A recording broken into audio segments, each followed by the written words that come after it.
दोस्तों, आज के इस वीडियो में हम बात करेंगे किसी भी रजिस्टर की वैल्यू हम कैसे निकाल सकते हैं। नॉर्मली रजिस्टेंस की वैल्यू 3 मेथड से निकाली जाती हैं। पहली कलर कोडिंग मेथड से, दूसरी विथ स्टोन ब्रिज से और तीसरी डिजिटल मल्टीमीटर के उपयोग से भी हम रजिस्टेंस की वैल्यू निकाल सकते हैं। मल्टीमीटर के द्वारा रेजिस्टेंस की वैल्यू निकालने के लिए हमें सबसे पहले मल्टीमीटर की जो दो लीड होती हैं उसे मल्टीमीटर के अंदर कनेक्ट करना होता है। दोस्तों, मल्टीमीटर किसी भी टाइप का क्यों ना हो, उसके अंदर 3 टर्मिनल होते हैं। पहले टर्मिनल पर 10 एम्पियर डीसी लिखा होता है, दूसरे टर्मिनल पर कॉमन लिखा होता है और तीसरे टर्मिनल पर कुछ सिंबल बने होते हैं।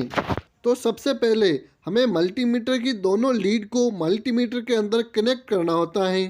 मल्टीमीटर की जो ब्लैक लीड होती है उसे मल्टीमीटर के कॉमन टर्मिनल के अंदर हमें कनेक्ट करना होता है और मल्टीमीटर की रेड लीड को सिंबल वाले टर्मिनल के अंदर हमें कनेक्ट करना होता है। इस प्रकार हम मल्टीमीटर की दोनों लीड को मल्टीमीटर में कनेक्ट कर सकते हैं। और अब हमारा मल्टीमीटर रेजिस्टेंस टेस्ट करने के लिए तैयार हो चुका है। उससे पहले हमें पता होना चाहिए कि मल्टीमीटर में ओम का सिंबल कहाँ बना हुआ है, क्योंकि ओम का सिंबल जहाँ पर होगा वही सारे ऑप्शन रेजिस्टेंस को टेस्ट करने के लिए होंगे, जिसमें इसमें 200 ओम से लेकर 2 मेगा ओम तक के रेजिस्टेंस हम इस मल्टीमीटर के द्वारा टेस्ट कर सकते हैं। अब हम मल्टीमीटर के डायलर स्विच को रेजिस्टेंस के ऊपर सेट कर देते हैं। सबसे पहले हम रेजिस्टेंस को 200 ओम पर रखते हैं और रेजिस्टेंस को टेस्ट करने की कोशिश करते हैं।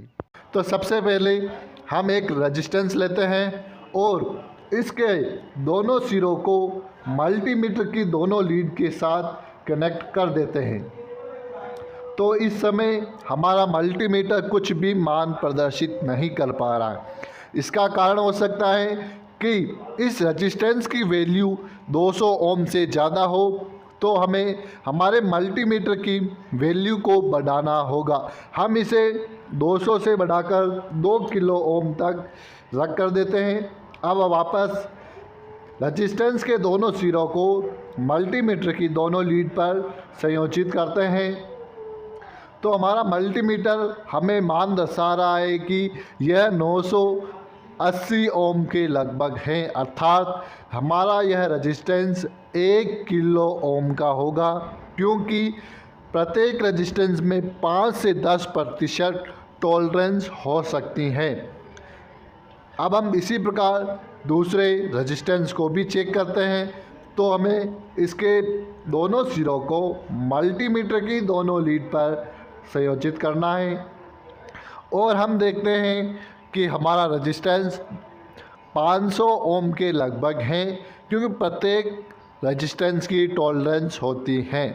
तो हम कह सकते हैं हमारा यह रेजिस्टेंस 500 ओम है। अगर किसी कंडीशन में हमारे रेजिस्टेंस की वैल्यू नहीं प्रदर्शित होती है तो इसके 2 कारण हो सकते हैं। पहला, हमने हमारे मल्टीमीटर को कम रेंज पर रख रखा है और दूसरी कंडीशन हो सकती है कि हमारा रेजिस्टेंस ख़राब हो चुका है और वह रेजिस्टेंस चेक नहीं कर पा रहा है। उस कंडीशन में भी हमारा मल्टीमीटर मान प्रदर्शित नहीं करेगा।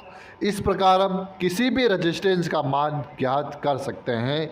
ये था हमारा आज का वीडियो। दोस्तों, अगर आपको वीडियो अच्छा लगा हो तो लाइक करें और अपने दूसरे दोस्तों के साथ भी वीडियो को शेयर ज़रूर करें, ताकि वो भी रेजिस्टेंस या प्रतिरोध का मान ज्ञात करना सीख सकें। और अगर आप चैनल पर नए हैं तो चैनल को सब्सक्राइब और साथ ही साथ बेल पुश आइकन को भी ऑन कर दें, ताकि आपको हमारे नए वीडियो का नोटिफिकेशन सबसे पहले मिल सके।